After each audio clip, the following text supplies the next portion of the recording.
ETF index mutual funds నేర్చుకుని stock మార్కెట్లో రాణించాలనుకుంటున్నారా? వెంటనే ఈ నెంబర్కి కాల్ చేయండి.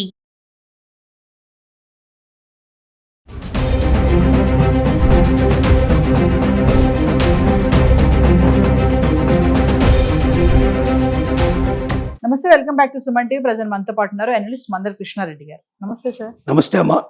సార్, గోల్డ్ ఇంత విపరీతంగా పెరిగిపోతున్న క్రమంలో మరి ముందు ఫెస్టివల్ సీజన్, పండగల టైం వస్తుంది. మరి మహిళలందరూ కూడా ఇంకా బంగారం కొనలేము అనే ఒక ఆలోచనలో అయితే పడిపోయారు అనుకోవచ్చు. మరి ఆల్టర్నేటివ్ గా చూసుకుంటే 1 గ్రామ్ గోల్డ్ పైన వెళ్తున్నారు. ఇప్పుడు ఇంకా 9 క్యారెట్స్ కానీ 14 క్యారెట్స్ కానీ 18 క్యారెట్స్ అనేది మార్కెట్ లో చూస్తున్నాం మనం. మరి నిజంగా ఆల్టర్నేటివ్ వైపు వెళ్తున్నారని అనుకోవచ్చు అంటారా? వెళ్ళక తప్పని పరిస్థితులు ఏర్పడుతున్నాయి. ఎందుకంటే ఒక మధ్యతరగతి మహిళ, ఒక పేదరికము ఇంట్లో ఉండేట్టు మహిళ 1,15,000 రూపాయలు పెట్టి ఒక 10 గ్రాములు కొనుక్కోవాలంటే కనీసం 10 గ్రాములన్నా పెట్టకపోతే మనకి ఏదైనా ఒక నగ రూపంలో కనబడదు. మనకు 1 గ్రాము 2 గ్రాములు అంటే అసలు ఇవాళ సాధ్యమే కాదు. కాబట్టి ఒక కాస్త చూడడానికి బాగా ఉండేటట్టుగా ఏదైనా ఒక నగ తయారు చేసుకోవాలంటే ఒక 10 గ్రాములు పెడితే గానీ పర్ఫెక్ట్గా నగ రాదు. 10 గ్రాములు పెట్టి చేయాలంటే 1,15,000 రూపాయలు ఒట్టి బంగారాన్ని కొని ప్లస్ మళ్ళీ దానికి చేయించుకోవడానికి ఛార్జెస్ ఇట్లా అన్ని కూడా పెట్టుకొని కంప్లీట్ చేసుకుంటే దానికి మొత్తం కలుపుకుంటే 1,20,000 రూపాయల దాకా సుమారుగా అవుతుంది. 1,20,000 రూపాయలు బేర్ చేసి ఒక 10 గ్రాములతోటే అయిపోదు కదా. ఇంకా వేరే రకమైన ఆభరణాలు కూడా తయారు చేసిన పరిస్థితి ఏర్పడ్డప్పుడు ఇంత ఖర్చు భరించగలిగే పరిస్థితుల్లో మధ్యతరగతి మహిళలు లేరు. కాబట్టి మధ్యతరగతి వారు ఎక్కువగా ఏం చేస్తున్నారంటే పక్కదారులు చూస్తున్నారు. పక్కదారులు అంటే ఒకే 1 గ్రామ్ గోల్డ్ విపరీతంగా మార్కెట్ లోపల దొరుకుతోంది. చూడ్డానికి మొత్తం బంగారం లాగానే ఉంటుంది. చాలా మంది ఇన్ఫాక్ట్ ఏం చేస్తున్నారంటే వాళ్ళ నగలన్నీ కూడా బ్యాంకుల్లో దాచుకోవడం, వాళ్ళు లాకర్స్ లో భద్రపరుచుకుంటూ ఏదైనా ఫంక్షన్స్కి వెళ్ళినప్పుడు ప్రయాణాల్లో ముఖ్యంగా 1 గ్రామ్ గోల్డ్ ధరించి పోవడానికి ప్రయత్నం చేస్తూ ఉన్నారు.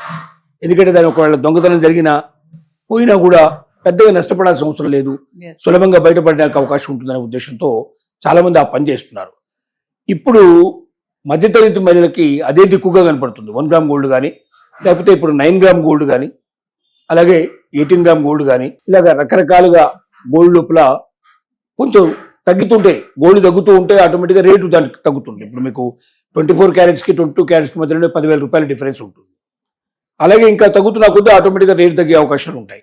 అందుకే 9 గ్రామ్ గోల్డ్ను కూడా హాల్మార్క్ చేయమని చెప్పి ప్రభుత్వం రికమెండ్ చేసేటువంటి స్టేజ్కి వచ్చింది. ఇప్పుడు అంటే డిమాండ్ విపరీతంగా ఉంది. 9 గ్రామ్ గోల్డ్ హాల్మార్క్ చేయగలిగితే ఖచ్చితంగా అది బాగా పాపులర్ అయ్యే అవకాశం ఉంది. 9 గ్రామ్ గోల్డ్కి 24 గ్రామ్కి మధ్య చాలా డిఫరెన్స్ ఉంటుంది. కాబట్టి రేటు చాలా గణనీయంగా తగ్గుతుంది. అంటే మధ్యతరగతి వాళ్ళకు దగ్గరగా ఉంటుంది. పెళ్లిళ్ళకి, శుభకార్యాలకి వీటన్నిటి కూడా దాన్ని ఉపయోగించుకునే అవకాశాలు ఉంటాయి.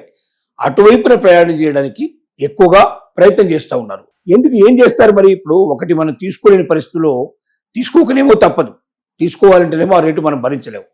అలాంటప్పుడు మరి వేరే వెండితో చేయించుకుంటే అంత బాగుండదు, బంగారం కనబడితేనే బాగుంటుంది అనుకుంది. కాబట్టి 1 గ్రామ్ గోల్డ్, 9 గ్రామ్ గోల్డ్, 14 లేకపోతే 18 లేదా 22 ఆల్రెడీ ఉంది. కానీ 22కి 24కి మధ్యలో డిఫరెన్స్ పెద్దగా ఒక ఓన్లీ 10,000 ఉంటుంది. కాబట్టి అది ఇది కొనగలిగే వాళ్ళకి కొనగడానికి అవకాశాలు ఉంటాయి. కాబట్టి చూస్తున్నారు, మధ్యతరగతి వారు ఎక్కువగా అటువైపు ఆలోచన చేస్తూ ఉన్నారు. ప్రభుత్వం కూడా ఆలోచించాల్సిన పరిస్థితి ఏర్పడింది. ఎందుకంటే ప్రభుత్వ ఆలోచన ఎప్పుడు ఎట్లా ఉంటుందంటే మధ్యతరగతి వారిని, దిగువ శ్రేణుల వారు ఏమవుతున్నారు, బిలో పావర్టీ లైన్లో ఉండే వాళ్ళ యొక్క శ్రేయస్సునే ఎక్కువ ఆలోచించాల్సి వస్తుంది.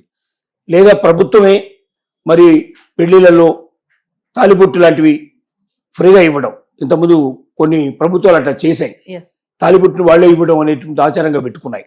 పెళ్లి ఖర్చులకి ఇంత ఇవ్వడం అని కాకుండా తాలిబొట్టే డైరెక్ట్గా ఇచ్చేటువంటి ఏర్పాటు చేసినటువంటి పరిస్థితులు ఉన్నాయి. అలాగా తాలిబొట్టు ఇచ్చేటువంటి ప్రయత్నం కానీ ఇవన్నీ వస్తాయి. ఇప్పుడు నెక్స్ట్ ఎలక్షన్స్లో ఒకవేళ రేట్లు తగ్గకపోతే, ఆల్టర్నేటివ్స్ రాకపోతే ఖచ్చితంగా కనీసం చాలా స్టేట్ గవర్నమెంట్స్ అనౌన్స్మెంట్ చేస్తాయి.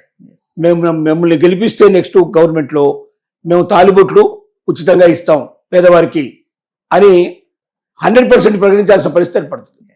అలాంటప్పుడు ఓట్లు దండుకునే అవకాశాలు ఉంటాయనేది ప్రయత్నం జరుగుతుంది. ఏది ఏమైనప్పటికీ ప్రభుత్వం తీవ్రంగా ఆలోచించాలి. ప్రజలంటే ఎక్కువ మంది ప్రజలు ఉండేది మధ్యతరగతి వారే ఉంటారు. బిలో పవర్టీ లైన్లో వాళ్ళని ఎక్కువ మంది ఉంటారు. మరి ఆర్థికంగా ఉండే వాళ్ళు కొద్ది పర్సెంటేజే ఉంటారు. ఈ కొద్ది పర్సెంటేజ్ ఎంత రేటు పెరిగినా ఏదైనా కొనుక్కోగలరు, మరి ఏ రకమైన భరించగలరు. కానీ కింది వాళ్ళు భరించలేరు, పేదవారు భరించలేరు. పేదవారి వెల్ఫేర్ అనేది చాలా ఇంపార్టెంట్. కాబట్టి ప్రభుత్వాలు కూడా 9 గ్రాములు బాగా డెవలప్ చేసి దాన్ని బాగా హాల్మార్క్ కూడా చేయించగలిగితే దాంట్లో ఏ రకంగా కూడా ఇంకా కల్తీ కలవదనే నమ్మకం ప్రజలకు ఏర్పడితే 9 గ్రామ్ బిళ్ళ ఎక్కువగా కింది వర్గాలు వచ్చే అవకాశాలు ఉంటాయి. ఇక మరి వెండితో ఏదైనా ఆభరణాలు తయారు చేసుకుందాం అనుకుంటా కూడా వెండి కూడా విపరీతంగా పెరగడం మొదలుపెట్టింది. వెండి ఆభరణాలు ఎక్కువగా మన తాలిబొట్టు లాంటివి వెండితో ఎవరు చేయరు కాబట్టి చేసుకుంటే మిగతా కాళ్లకు వాటికి వీటికి ఏమైనా కావాల్సినట్టు చేసుకుంటారు తప్ప మెడలో వేసుకోవడానికి కానీ వాటికి కానీ గిరిజనులు అలాంటి వాడు కొంతమంది మనకు ట్రైబల్ పీపుల్ ఎవరైనా ఉంటే వాళ్ళు చేసుకుంటారు తప్ప ఎందుకు మనం మామూలుగా ఇప్పుడు సిటీస్లో ఉండే వాళ్ళు ఎవరు కూడా వెండితో ఆభరణాలు చేసి వేసుకోవడం అనేది కామన్ జరగదు. కాబట్టి ప్రభుత్వాలు తప్పనిసరిగా ఆల్టర్నేటివ్ ఆలోచించాల్సిన పరిస్థితులు ఏర్పడ్డాయి. ప్రజలు కూడా ఆల్టర్నేటివ్ చూస్తున్నారు. ఇది ఇంకానే పెరిగితే ఇక మధ్యతరగతికి కింది స్థాయి వాళ్ళకి బంగారం దొరకనట్టే లెక్క. దాని గురించి ఆశ వదిలిపెట్టుకుంటారు. నెక్స్ట్ స్థాయిలో వచ్చేటువంటి ఆల్టర్నేటివ్స్ మీదనే ఎక్కువ తమ దృష్టి మరలుస్తారు. అటువైపు పెరుగుతుంది కాబట్టి ఆ వైపున కూడా వెంటనే ప్రభుత్వం స్పందించి ఆ ఆల్టర్నేటివ్స్ కూడా ఏర్పాటు చేసి ప్రజలకు అందుబాటులోకి తీసుకొస్తేనే కానీ ఈ సమస్య తీరే అవకాశం లేదు. ఎందుకంటే సార్ బంగారాన్ని కొంతమంది ప్రెస్టేజ్ కోసం కొనుక్కుంటారు. మీరు అన్నట్టుగా మధ్యవర్తులు ఉంటారు చూసారు, ఎవరైతే మధ్యతరగతి వాళ్ళు ఉంటారో వాళ్ళు ఏంటంటే సాంప్రదాయం చిన్న ఫంక్షన్ అయినా సరే అది ఒక గ్రామ్ అయినా సరే బంగారం కొనుక్కోవాలనుకుంటారు. మరి ఇప్పుడున్న పరిస్థితి 1 గ్రామ్ అంటే 10,000 దాటేసింది ఒక గ్రామ్కే. మరి ఇలాగే పెరుగుకుంటూ పోతుంది అంటారా? ఏమైనా సడన్ గా పడిపోయే ఛాన్స్ ఉన్నాయంటే ఫైనల్ గా? అంటే సడన్ గా అంత పడిపోయి అంత దారుణమైన పరిస్థితి అయితే ఏర్పడే పరిస్థితి లేదు. డెఫినెట్ గా కొంతకాలం పెరుగుతుంది. ఇది 1,30,000 1,50,000 దాకా కూడా ఒక సంవత్సరం కాలం లోపల వచ్చే అవకాశాలు కొంత కనబడుతున్నాయి. కానీ 100% అదే అవుతుందని మనం చెప్పలేము. ప్రపంచ పరిస్థితులను బట్టి మార్పును బట్టి మనకు ఎప్పుడైనా మార్పులు వచ్చే అవకాశాలు ఉంటాయి కాబట్టి 100% చెప్పలేం. కానీ దారుణంగా పడిపోవడం దారుణంగా పెరిగిపోవడం రెండు జరగవు. మధ్యస్థంగా మాత్రమే కొంతకాలం ఉంటాయి. కానీ మధ్యతరగతి వారికి ఎంత ఉన్నాగా ₹1,00,000 దాటిన తర్వాత 1,00,000 కన్నా కింద పడిపోతాయని మాత్రం మనం అనుకోగలిగే పరిస్థితి ప్రస్తుతానికి లేదు. కాబట్టి 1,00,000 పైన ఉండేటువంటి దాన్ని భరించగలిగే శక్తి వీళ్లకు లేదు. కాబట్టి ఎలాగా మధ్యతరగతి వాళ్ళు మరి మనం బిలో పావర్టీ లైన్లో ఉండేటువంటి వాళ్ళు ఏ రకంగా మరి ప్రతి పండగకి ప్రతి పబ్బానికి పెళ్లిళ్ళకి పేరెంటాలకి బంగారం తప్పనిసరి కాబట్టి ఈ రేట్లో కొనుక్కోలేరు కాబట్టి మరి వాళ్ళకు అనుగుణంగా ఉండేటట్టుగా ఏదైనా ఒక మార్గాన్ని ఆలోచించక తప్పని పరిస్థితులు ఏర్పడుతున్నాయి. లేదా ప్రభుత్వమే కనీసం మినిమంలో మినిమం బంగారం అయినా వాళ్ళకు ఉచితంగా ఇవ్వాల్సిన పరిస్థితి ఏర్పడుతుంది.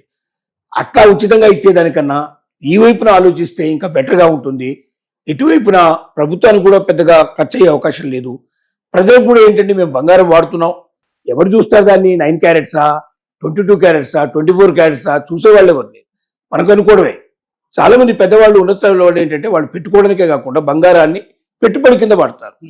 పెట్టుబడి కింద దాన్ని తెచ్చి పెట్టుకుంటే ఎప్పటికైనా ఉపయోగపడుతుంది. బంగారం అనేది నిజంగా ఆభరణాలకు ఎంత ఉపయోగపడుతుందో పెట్టుబడి అంతే ఉపయోగపడుతుంది. ఇవాళ మన దగ్గర ఉన్నాయి, రేపు పొద్దున ఏదైనా పరిస్థితి ఏర్పడి ఏదైనా ఆపత్కాలం వచ్చినట్టయితే ఇదే బంగారాన్ని మనం పెట్టుబడి కింద వెంటనే మనం ఎక్కడైనా పెట్టేసేసి లోన్ తీసుకొచ్చుకోవచ్చు, వెంటనే ఉపయోగించుకునే అవకాశం ఉంది. అమ్మేసైన డబ్బులు తెచ్చేసి మనకున్న ఆపత్కాలాన్ని నుంచి బయటపడడానికి అవకాశం ఉంటుంది. అంటే ఇంకా వేరే దేని వల్ల కూడా ఇంత సాధ్యం కాదు. అందువల్ల ఇది జీవితంలో హిందువుల జీవితంలో బంగారం అనేది ఒక ముఖ్యమైన సాంప్రదాయంగా వస్తుంది. దీనికి ఉండేటువంటి అవకాశాలు చాలా పెరుగుతున్నాయి. కాబట్టి ఎట్టి పరిస్థితుల్లో బంగారాన్ని భారతీయులు విడదీయడం సాధ్యం కాదు. కాబట్టి ప్రభుత్వాలు ఆలోచించి వెంటనే తక్షణమే స్పందించి ఏదైనా ఒక సుగమైన మార్గాన్ని ఏర్పాటు చేసి మధ్యతరగతి వారికి దిగువ శ్రేణి వారికి కూడా అందుబాటులోకి వచ్చేటట్టుగా ఏదైనా ఒక ఆలోచన చేయక తప్పని పరిస్థితి ఏర్పడుతుంది. Thank you.